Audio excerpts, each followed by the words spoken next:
Blood pressure tablet. I'll have to do that afterwards.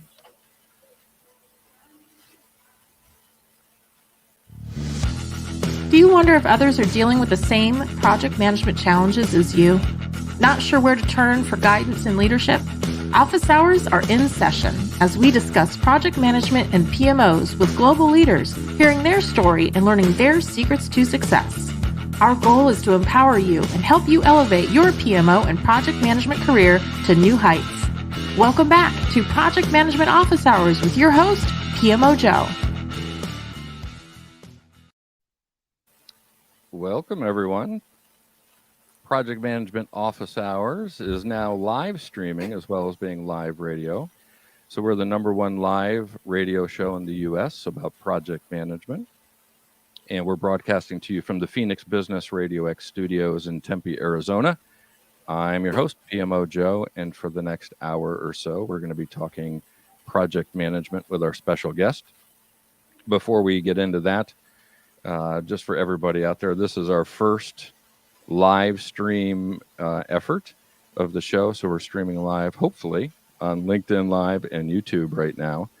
So if we have any technical challenges, apologize in advance. And we welcome any comments you have. So as you're listening in live and you have any input or questions for myself or Nigel, please add them in, and we'll work to hit those up during the show.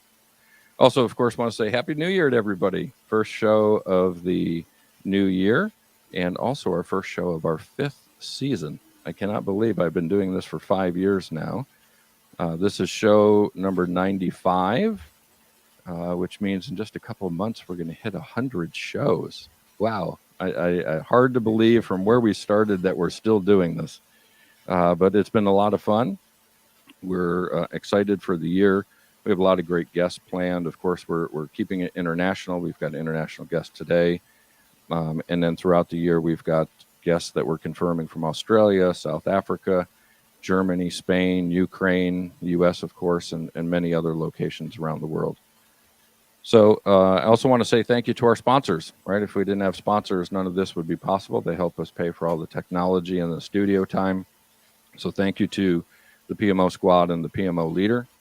The PMO Squad is the leading PM and PMO consulting firm in the U.S., and they can assist you with any of your agile project management or PMO consulting needs, which would include project rescue, establishing or improving your PMO, staffing any agile or project management resources, and really anything related to project management. That's all we do is project management activities.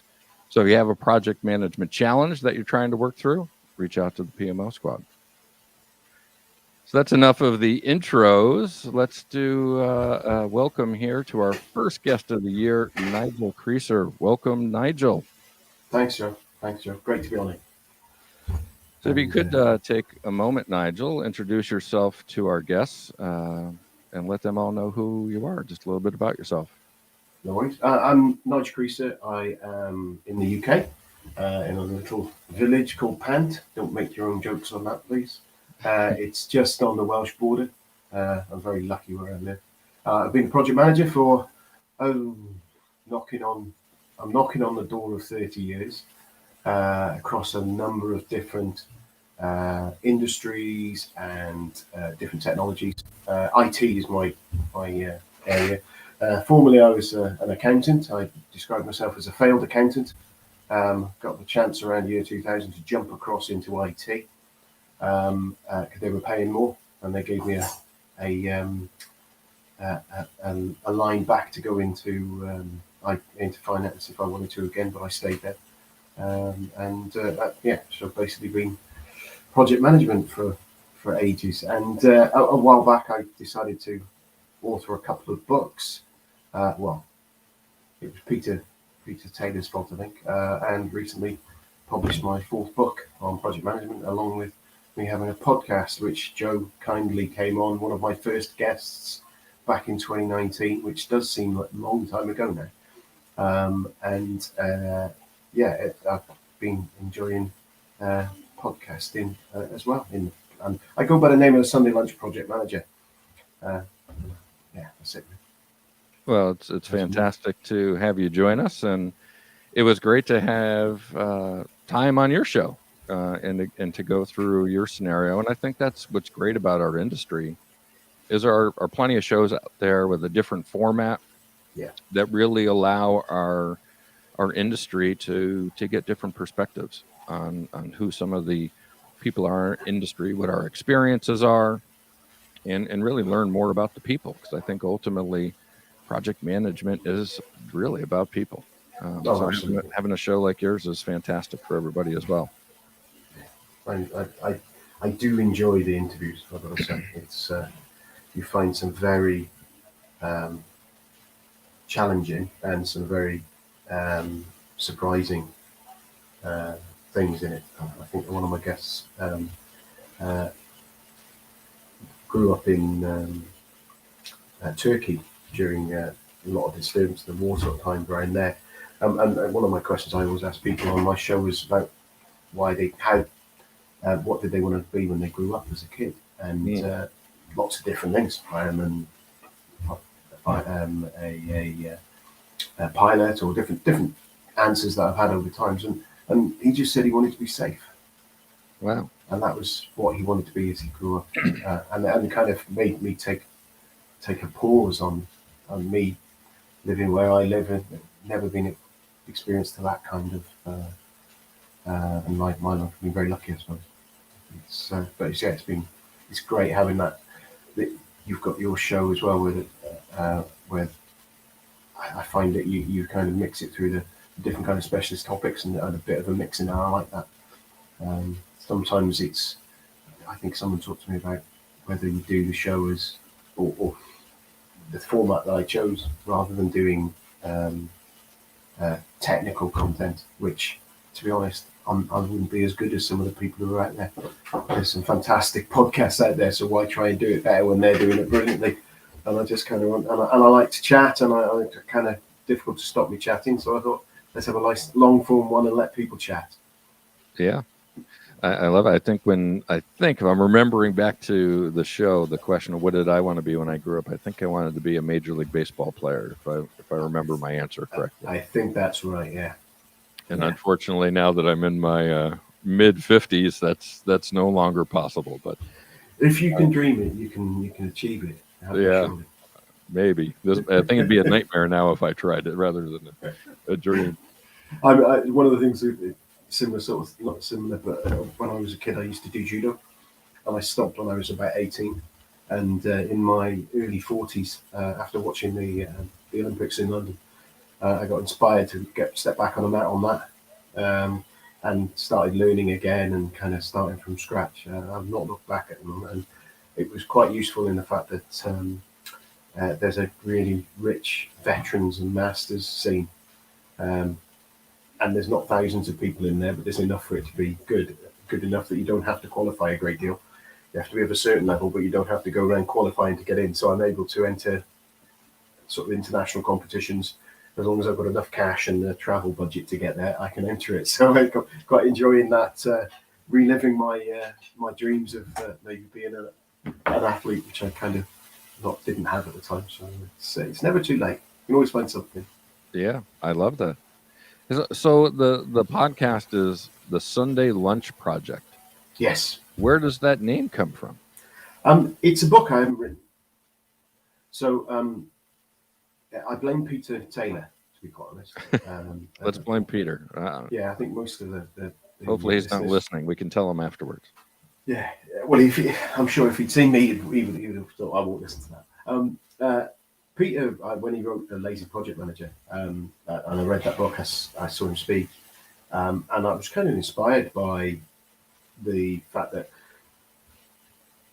the way he'd written, which was not irreverent, but a more light-hearted but informative book, rather than a thick procedural tome that was traditionally sort of books that I'd seen around management, project management, etc. And he made it really accessible about what were really important things to do when you're a project manager. And I really read the book and went, yeah, that makes absolute sense what he's put there.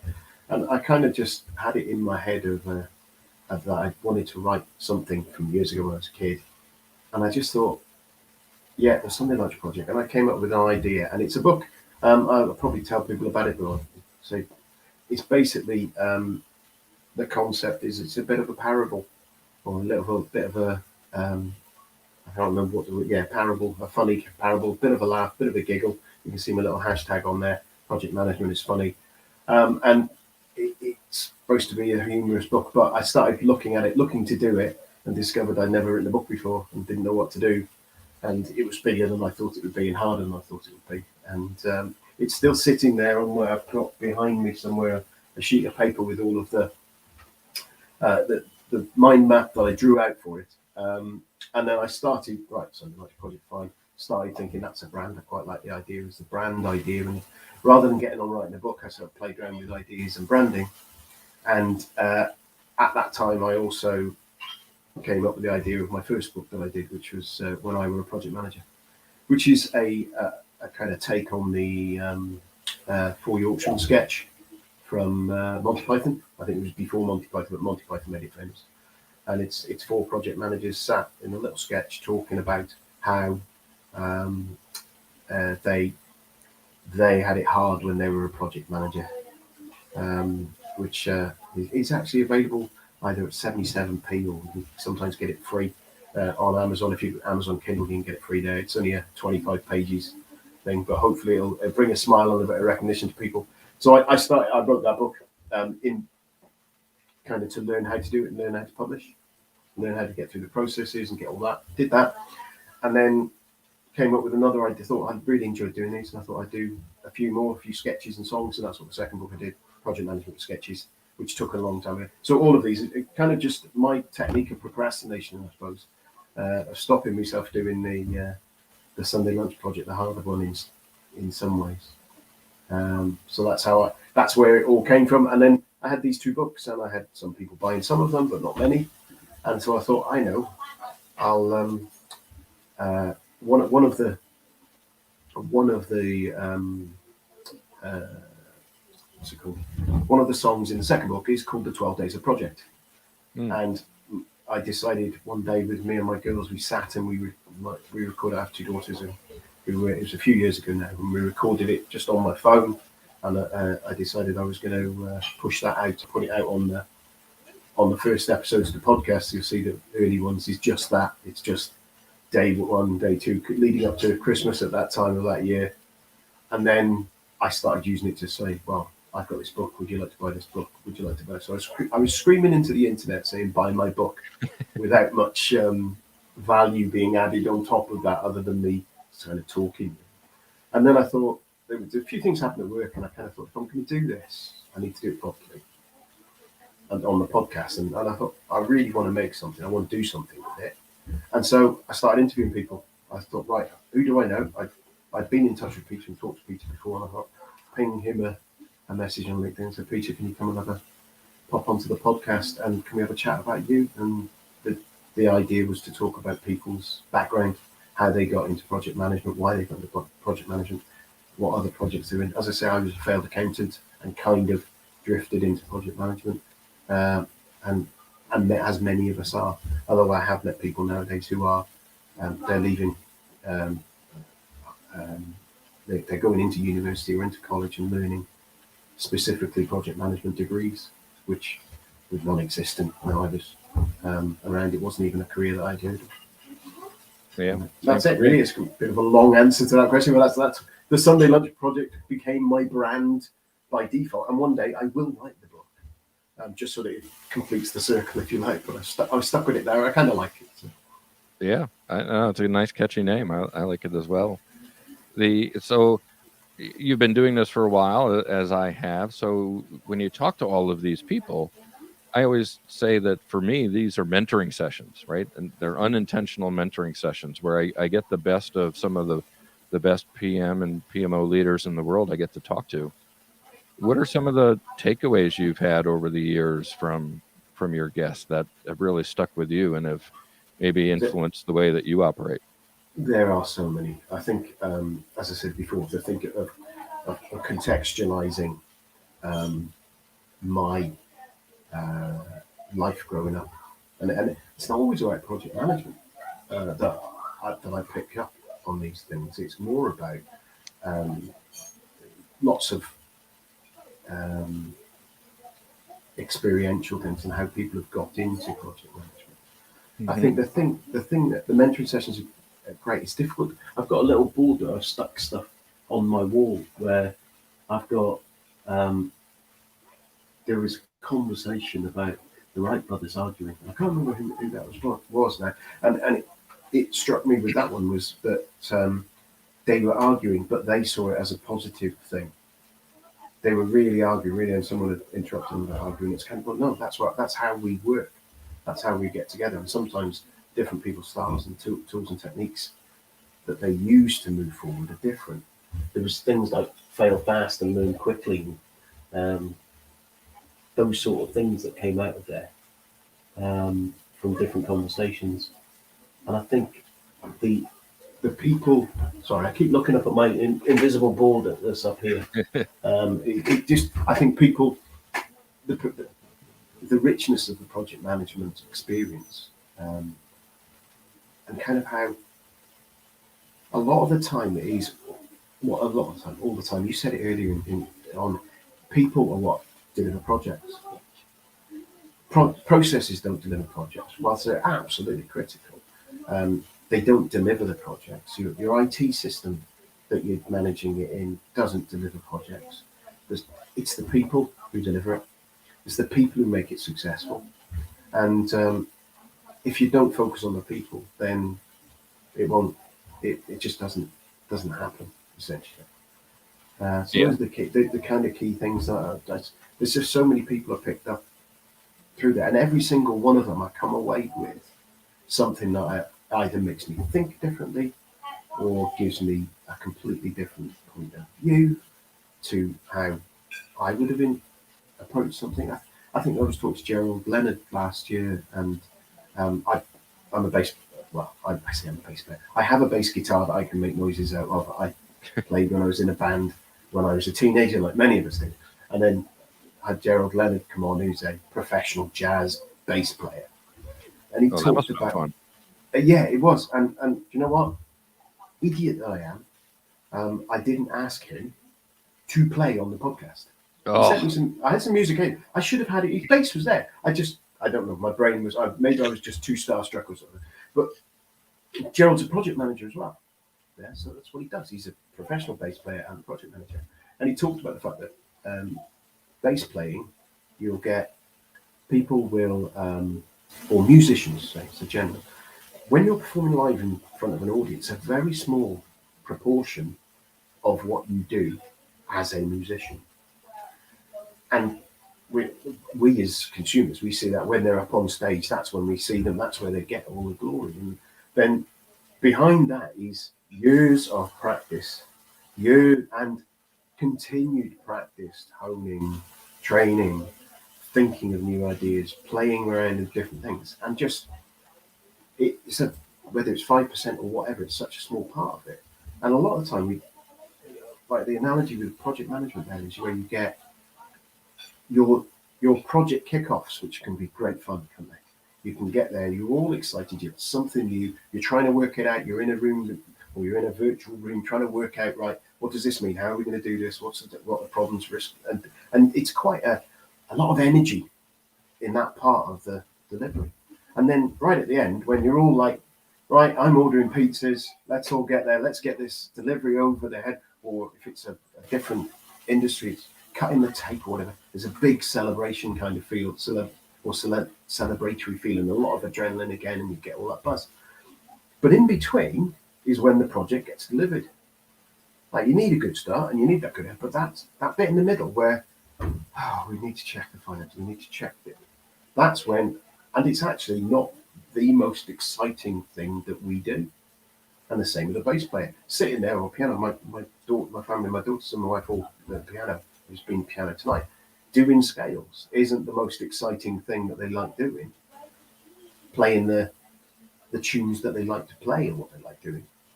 But you've got to go through the scales to be able to do that. And that's the same sort of thing, following all the disciplines. all the QA stuff, all the things. Now, some people like all of those things as well. It just depends on your nature. But that was something I thought just struck me there, is that like we are project managers, we are performers. We perform at the beginning, we perform at the end, and then we've got all this stuff in the middle, which we've got to keep going as well. Yeah, last year I was out on a walk listening to AC/DC, my favorite band, and had them on my playlist. And as I was listening on the walk, I started like taking their lyrics and saying, man, this is like the life of a project manager, right? Like it's a long way to the top if you want to rock and roll, right? And same for a project manager, right? You start out as a coordinator and work your way up. And so I eventually wrote this essay and put it all to music to describe the 4 acts of project lights. It used the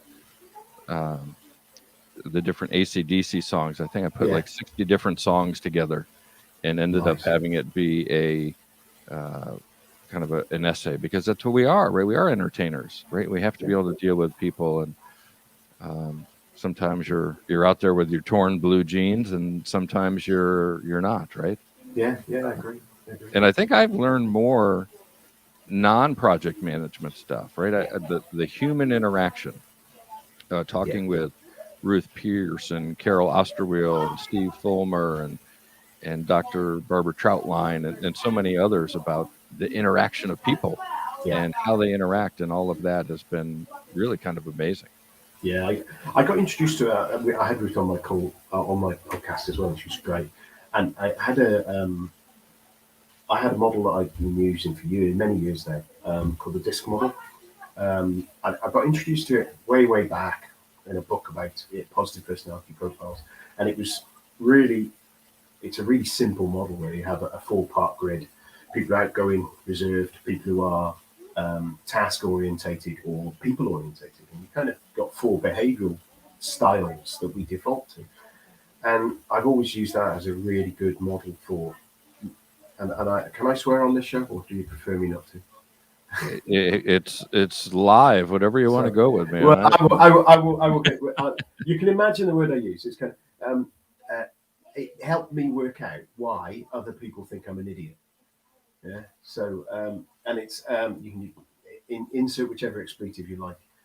And basically, I realised that it was the way they have a different behavioural style, they have a different communication style, a different character style, and when dealing with me, who's someone who can be at the complete opposite to them, I sit there going, that's why they don't like me. And that's why I think they're an idiot. And as soon as you get that, you can go, oh, wow. And by the same virtue, the stuff that Ruth talks about the different strengths that you've got, and how you can see why people who've got certain strengths are being asked to do something that is against their strength, isn't one of their strengths. And you've got someone else who's got that strength, and you're not asking them to do it, and building your teams together like that. It's just so powerful to do. And I had Liz Hobbs, she's a UK consultant who does DISC profile and DISC training around that. And I think there's a guys over in the US called managertools.com. They have a great podcast that I listen to. Don't want to advertise other people's podcasts, but it's good. Can't get away from it. And I started listening to that, and they use that a lot in their model for improving management as a general management tool. Absolutely. Hey, well, let's talk about you mentioned books earlier, but you have a new book that came out just a couple months ago. Yeah. So let's talk about that a little bit, right? Productivity hacks for project managers. Yeah. What was the genesis of that? So it was. Well, you talk about getting inspiration from your podcast list. A long time back, I started doing a couple of posts around automation improvement, sort of productivity improvement things from a blog, and I never got around to finishing them. There was bits of it in there. There was using some of the IFTT stuff and things like that, and trying to just add some of the automatic things with your phone just to simplify life a little bit. And I thought, well, this has got a bit more legs in it. I could do more with it maybe, but I never did anything. And then probably a year, 18 months later, I was interviewing Sarah Hogan back in September 2019. I think she's on my show in March, I think it was. I put it on.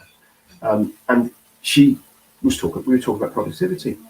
And during that conversation, I remembered we talked about different things that I've done, different things I've learned from other people, I've shared with other people, and went through a number of conversations on that. And it kind of sparked my interest of, yeah, I still got that idea. And actually, it could, a lot of the tips and the hacks in there, I use hacks because I'm trying to think of what the latest brand would be on it. Is it tips? We talked on another show, and tips is a bit soft. Hacks, sorry guys, a bit American for me as I'm British, but you know what I mean, and shortcuts doesn't sound right. So it's a quite difficult thing to choose what you're going to call it.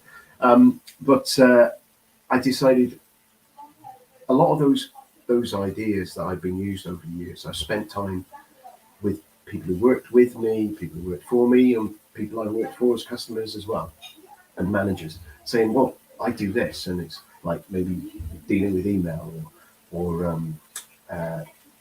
dealing with notifications and things like that, and there's a number of different sections in there. And I just decided, well, I can help one person by telling them that I can help 2 people, maybe 10 people. And the idea was, well, if I write it, put it down in the book, more people can learn how to use it. I might get a bit of cash because I'm not fully philanthropic. It might be a way to make a little bit of money, and I quite enjoyed the process as well. I do enjoy the process of starting with the idea, creating a book and getting it through, and it is very much like a project. The start of it's really exciting. You start designing covers and playing around with that, start writing out your idea, and I recorded it all because I did a lot of it using dictation, and then found that the editing after it's been dictating is hard because Microsoft or Otter, whatever you use, doesn't hear you very well. And there's some quite rude corrections that I had to put in there that had come out a bit weird. And that bit in the middle then, from that editing and getting it through and pushing it through, that again, it was hard. But that's where the work went in until the end when, press the button, right, that's going out now. And then started doing a bit more of the hard, a bit of marketing and promotion, which part of what I hassled you to get on the show, isn't it? Yeah. But that's why I wanted to do it. And thank you, Sarah, if you're listening to this, for being that inspiration for it. It's it's especially in this new world, right, where we're interacting with COVID, where we have to be remote and finding different ways to be more efficient and to be able to work with our teams, especially being remote teams and everything. I can imagine that catching on some productivity and technology hacks would be fantastic. How many of them are in the book, right? Is it, I think it's 11 of them, right? If I'm remembering right? You're absolutely right. There's 11. And as you're a metal fan, from the sound of it, I imagine you've watched Spinal Tap. Yeah. So it was a conscious reason to have these productivity hacks go up to 11 rather than 10. Just for my own amusement, really, more than anything else. I kind of wanted it to be at that. And it's what aside from the inspiration from Sarah, I think that the idea of this book is, if it helps someone get out of the office half an hour earlier, or it helps someone have half an hour lunch that they're not normally getting, or if it helps them be half an hour more productive each day, that means they can drive their career forward, then that I'd be chuffed that if someone can do that. And I think that there are the 11 ideas. They're not actually rocket science. They are just tools and tips I've used. Maybe the approach, and maybe people pick up the ideas that I've got on there. So, like from notifications on your phone and your desktop, to scheduling email, to using Outlook rules. I think if anyone picks up the book and only uses the Outlook rules tool, that when I discovered it, I thought it was an absolute amazing tool to be able to use, to be able to go, right, when an email comes in, deal with it. And I think it's the thing that we don't realize is we've all got full inboxes, and we've all got to go, right, I got to deal with that. I've got to read all those emails. And actually that's impossible. And it doesn't necessarily align with your objectives and your goals or whatever you're trying to do. And then you take that and you go, okay, fine. So if I'm not going to read all of them, if you accept that point, right, how do I decide which ones to read? Because the data that we've got to make that decision is when it came in, who's it from, what's the title. I'm holding my hands up here, not high enough for the camera. What's the title? Maybe if it's got an attachment, if someone else has tagged it as important or put a time on it. It's not, and all of those data points aren't necessarily aligned with your objectives. Even the title may not relate to what the question is in the email. Because how many times have we seen emails where you get an email sent to you, it's gone to someone else, been forward, copy, forward, copy. And then someone said, yeah, but what about this? And then the next train of conversation goes on. And what you actually get in front of you, you think, well, oh, that's to do with, oh, God, that's important. It's to do with this month's major release. Open it up. Where's the coffee cups? What? Someone else has taken it off. Maybe not that extreme. There are other emails you might get from someone senior, very, very senior. And it might be that it says, yeah, somebody's moved or not washing up their teaspoons. Can you sort out the teaspoons? It doesn't need to be dealt with straight away. If you missed it, as long as you aren't the person who's doing it, it probably doesn't matter. But again, your data points are limited. And one of the things I did many years ago was all of my copied emails, when anyone copies me in an email, it gets moved to a separate folder called CC. And I read it sometimes. And I tell people, I don't read the copied emails. Why? I may not read them. You won't get them dealt with. I prioritize them.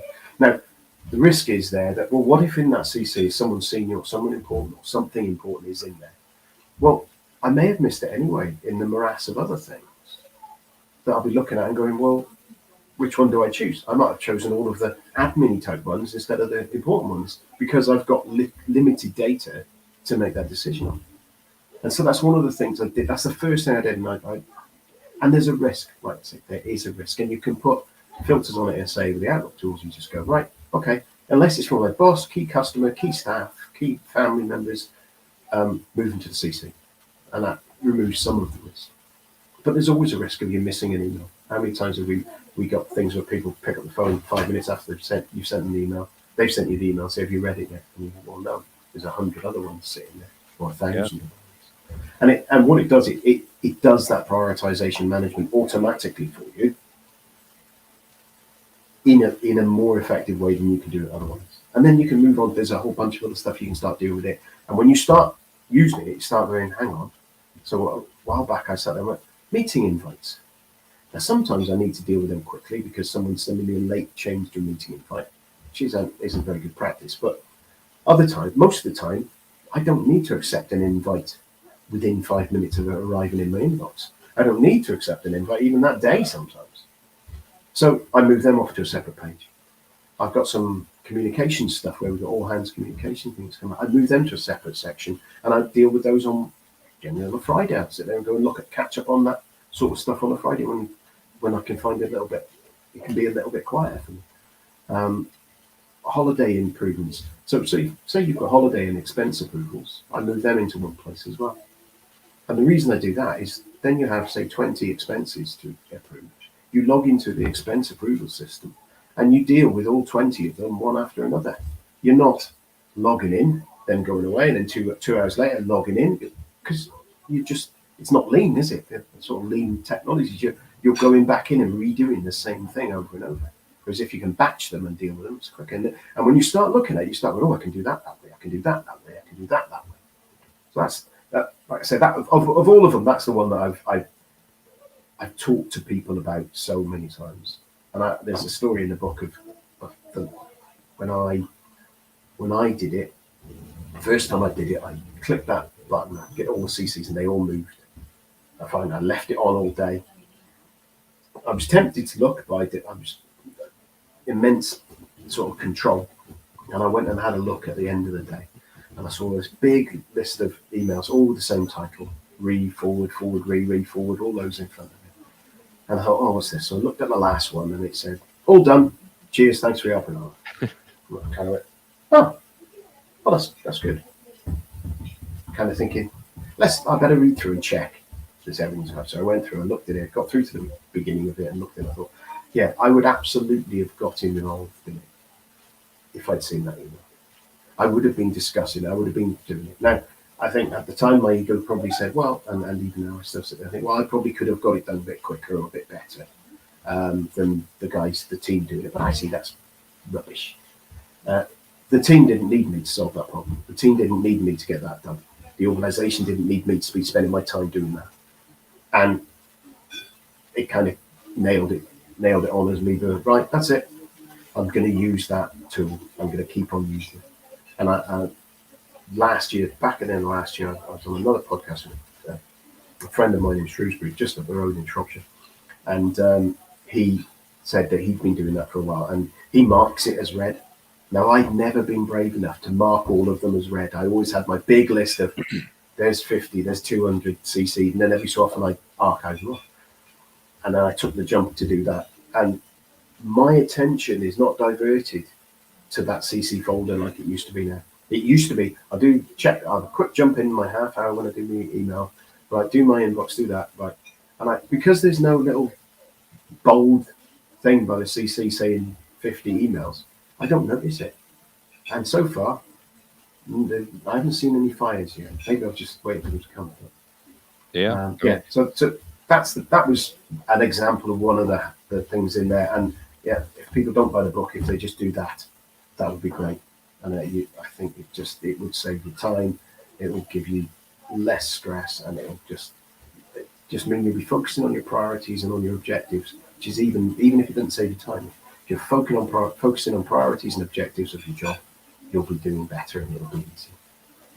Well, and that's the thing which I love about books like this one, is that oftentimes we all build our own little hacks, right? Our own little productivity hacks.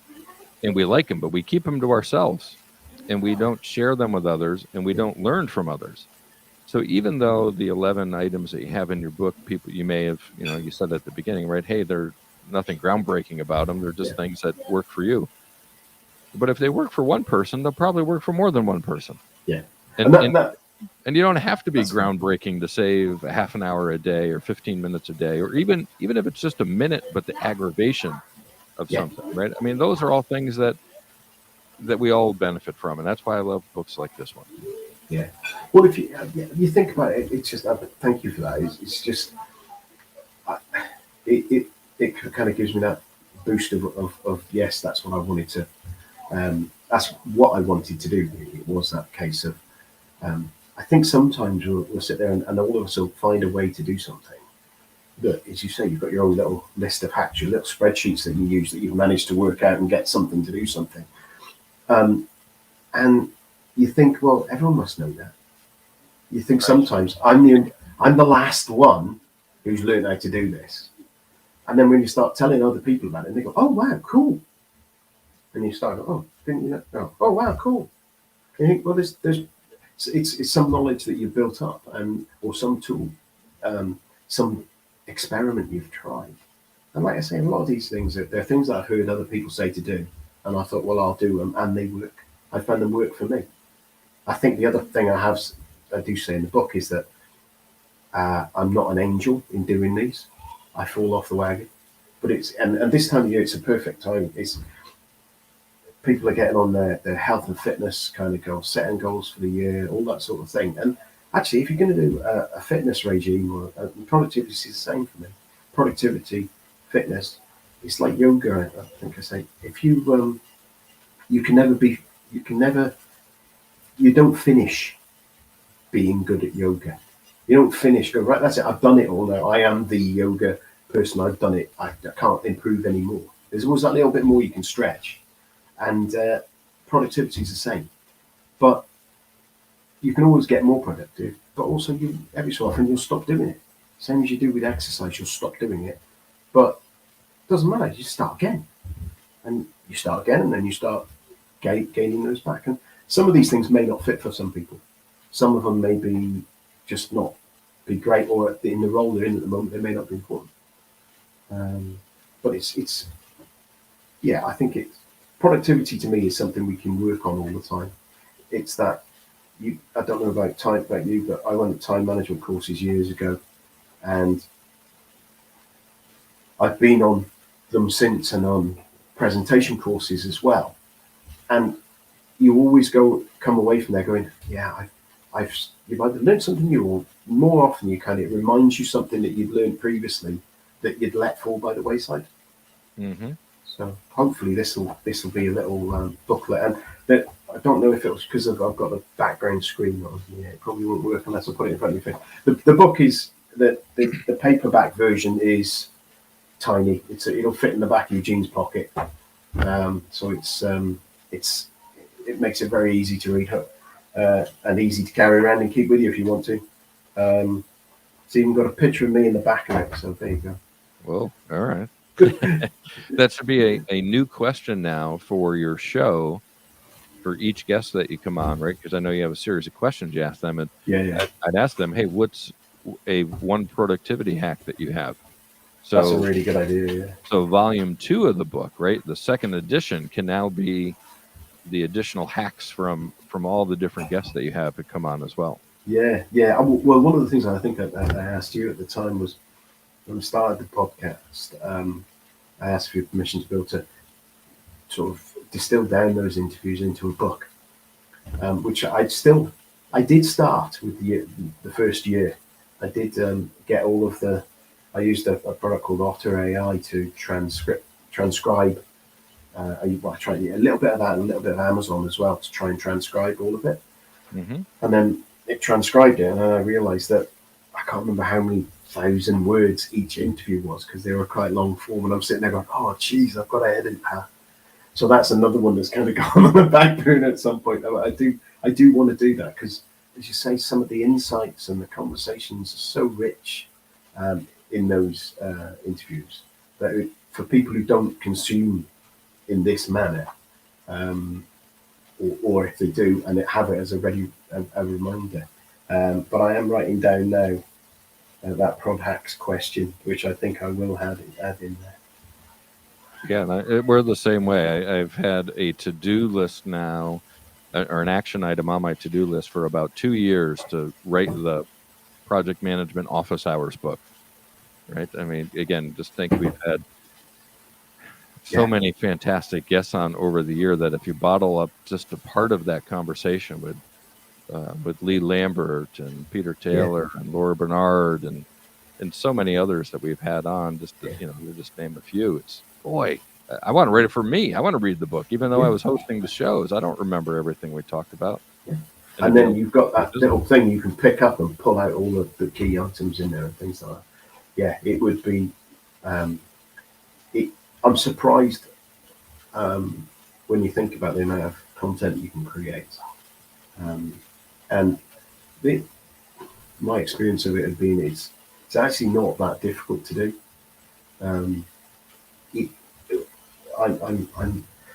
I was quite impressed at the beginning of this show with your fancy intro. I was just like, wow. Oh, if I wasn't so lazy at times, that would be great. And the audio as well as the video and all that. Whereas I've got I use a product called Anchor, and it's the first sort. I think Heist.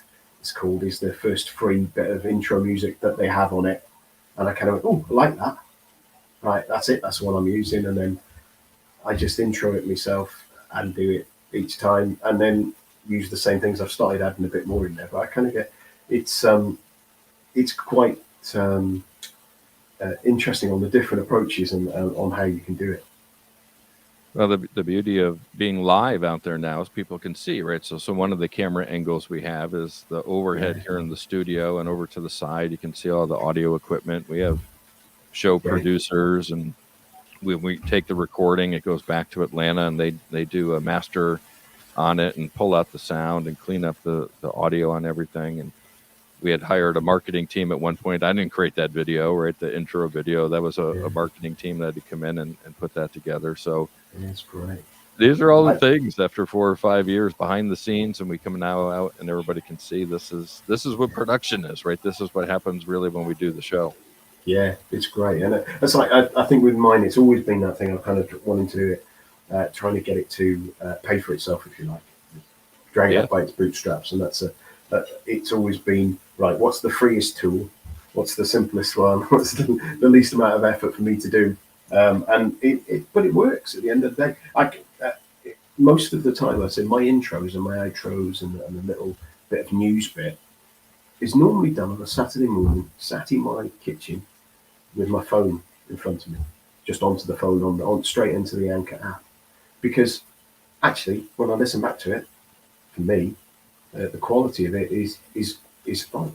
And I think for anyone out there who's ever thinking about doing it, you pick up an app like Anchor or one of the other ones that are out there, and they're very amazing what we can do now compared to what we could do way back. Unfortunately, got a decent mic, a decent computer, and an internet connection, and you're there. And even then, a phone could probably do it halfway there. Yeah, I mean, just think back, Cornelius Fichtner and Andy Yeah. Kaufman and all those, the people who were doing this 10 years ago. Yeah. The evolution that we've had over time with the new technology, and it's certainly made this been easier, but it's a lot of work, right? I mean, I get a lot of people who will ask me, what do you think? Should I start up a podcast? And how much time do you put in it? And I'll tell them, I'm putting in, 5+ hours a month on this. It's not just to show up and once and do it. You got to book your guests. You got to prep in advance. You got to do your post show. You got to do your pre-show. You have the show time. I mean, there's a lot of stuff involved, and it's not easy to keep at it. Yeah. We're in the new year, right? A lot of people have their New Year's resolution. They're going to get fit. They're going to do everything. And by February, they stop. Right here we are 4 or 5 years later on the show. We haven't stopped, right? We keep going. Yeah. Yeah. And I think the thing is if you get something out of these conversations, then you're going to keep on doing it. And that's what I found. The reason I keep on doing it is not that it's not paying. There's by no way is it paying for me to have a yacht. I certainly haven't picked up my Learjet from podcasting. I don't believe podcasting does that, give you that opportunity. But you get something out of these conversations, and I'm astounded at the number of people who've said yes. 90% of my people that I've got on the show and booked on the show, I've gone through LinkedIn and said, hi, I do this little podcast. Here's a version of it. Here's a really good one. There's Joe, PMO Joe on it. It's a really interesting interview.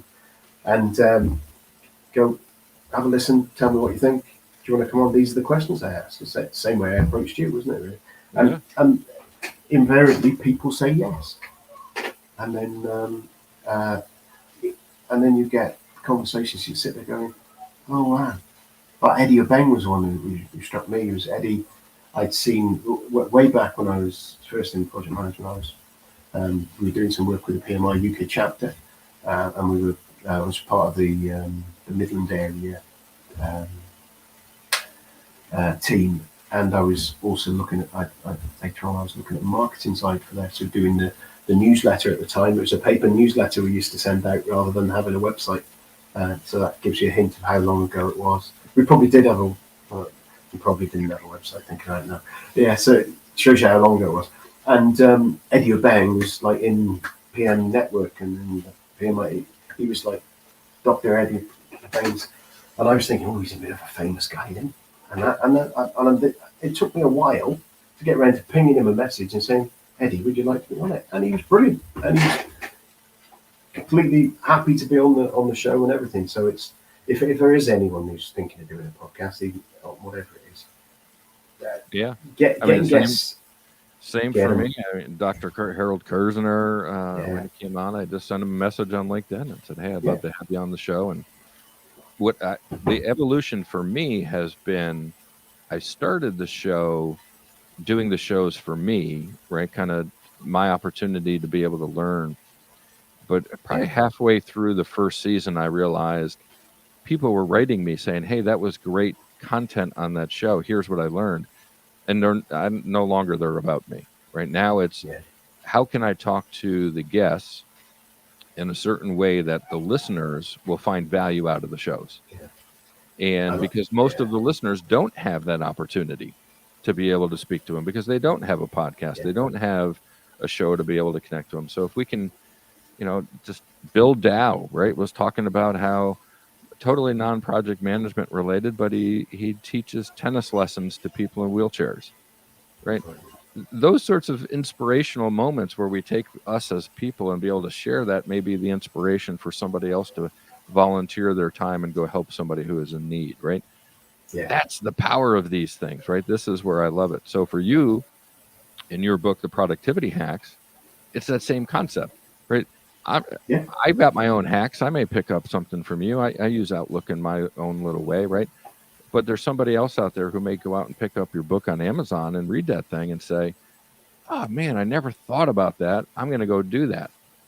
That's for the users. And I think that's ultimately where we get the most bang for these shows now, is how we can share within our industry so that one person's successes can maybe be multiplied, right? And then others can benefit from that as well.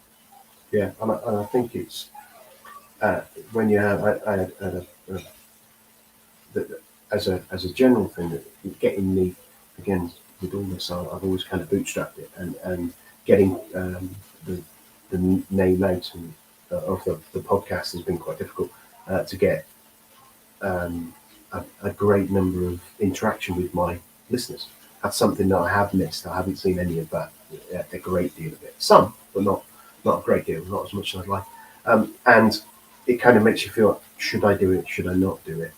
The same with the books. You get some reviews in there. I had one of the reviews of the book, which was quite interesting. The funniest review of my first book was when someone said it's for, because it's comedy. It was like it's for a particular type of humour. I didn't even get past the second. I gave up after the first chapter, and it's kind of like there was only one chapter. It's kind of like, so it's kind of made me chuckle a little. But one of the ones on this one was that someone suggested that most of these ideas a school kid should know. And you will get some people out there, as I say, who know these things. And then I've had another person review it saying, absolutely brilliant, learned loads from it. So it is where there are so many different people out there who have different experiences of the same thing and can learn it differently. And I think this medium of podcasting can allow us to, you write it in a book, that's great. You do a presentation, that's great. I like these conversations because you can take the conversation another step behind the Wizard of Oz curtains, if you like, of the conversation, and kind of find out and go, yeah, but what made you, how did you learn to do it? What was the reason that you used that tool or whatever? And some people don't even think about why they did what they did. And then when they start thinking about it, they start realizing, well, yeah, that's what I did. And I think one of the questions that comes out with some really interesting things is one that I have is around what's your biggest screw up from your career, and what did you learn from it? The successes are great and all that, but it's generally in those dark hours that we learn stuff. That maybe some of these tips and tricks can help with. And it's kind of talking about this, the whole thing around COVID and where we've been with that in the last year, and how it made us all completely pivot from, or a lot of us going into an office, being with the team, working together, etc., to being immediately remote within a matter of weeks even. It was a matter of weeks, and we started working remotely.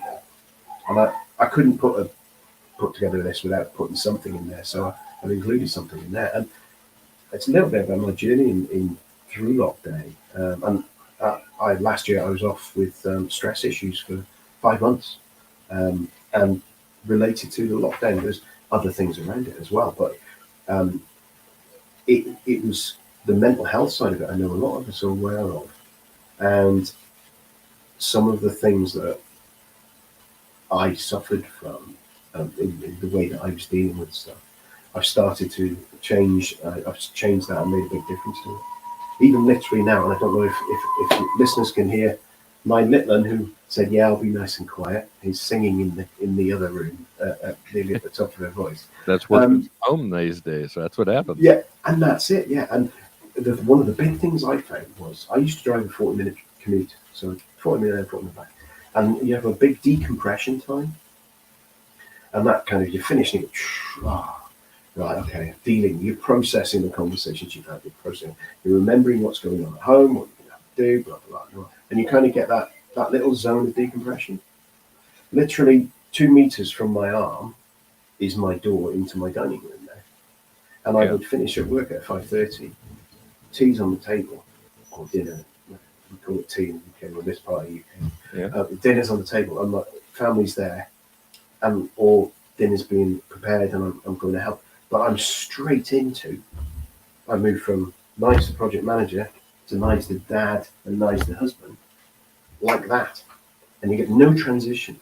And I think that was one of the biggest difficulties I found, along with video fatigue, performance fatigue, as I was referred to it. And I found that really hard, and to try and do that switch quickly. And we all deal with that, right? I mean, that's everyone's had that same experience around the world, right? It's not even isolated to a city or a state or a country or a province, right? It's everyone in the world. Yeah, but the thing is, it's really tiny. That's the thing with that. It's a tiny, that little thing. You don't notice it to start off with, but it's over. It just keeps adding and adding and adding. Absolutely, yeah. Well, here we are. Approaching our time, as we told you again, they all go by so fast, and I really enjoyed this session. Hopefully the format was fine for everybody else out there as well. So the live stream worked. Yeah, it keeps telling me we're still live streaming, so I think it worked. And I want to thank you for being on the show today. We've got your LinkedIn up on screen right now. Is there anything that you've got coming up that people should be familiar with, or how can people get in touch with you, or so the podcast's on all of the usual places, but if you want to go and find the list of it, it's on anchor.fm/Sunday Lunch PM. So you can grab it there, or just nigelcreaser.com, and you can kind of dive out to everything from there. The latest book's up there on my background, for the people who can see. You can grab a copy of that at Amazon, digital version. If you've got Amazon, the cheapest way to get it is if you've got Amazon Kindle. If you haven't got, Amazon Unlimited, get a 3-month trial of it. It costs you about 99p, or maybe it's free. And then you keep it for 3 months and then cancel it. But you'll be able to download my book and have a read of it, and I get a kick out back on that. Or alternatively, just jump onto Amazon. It's available in Kindle, hardback or paperback, as are the other 2 books as well. They're not. The other 2 aren't in hardback; they're just in paperback. I haven't done that conversion yet. And that's it, really. And come along to show if you. And if anyone does buy and read the book and they do enjoy it, please let me know. And reviews, etc. Fantastic. That's fantastic. Well, thank you, Nigel. And of course, thank you to all of our listeners. Please be sure to go out to our website. We've got it up there on screen, pmosquad.com/podcast. And you can see all the 94 previous shows we've had before today, with so many fantastic guests over the year. And we have a lot of great guests lined up for this coming year as well. Reminder that the shows are recorded, as Nigel had mentioned, for his show as well. So you can go out there and catch everything on Apple Podcasts, Spotify, Spreaker, iHeartRadio, whatever your platform of choice is. Please be a subscriber so that you don't miss any of these shows and all the fantastic guests that we have come on and get all the wisdom that they're sharing with us out there. Of course, thank you to our sponsors, the PMO Squad and the PMO Leader. The PMO Leader is a global community of PMO and project management leaders sharing and exchanging ideas without the pressure of certifications and all the other things that many other communities have out there. So it's a great place to be able to get information and sharing and networking and exchanging with other leaders in our great community. That's it for now.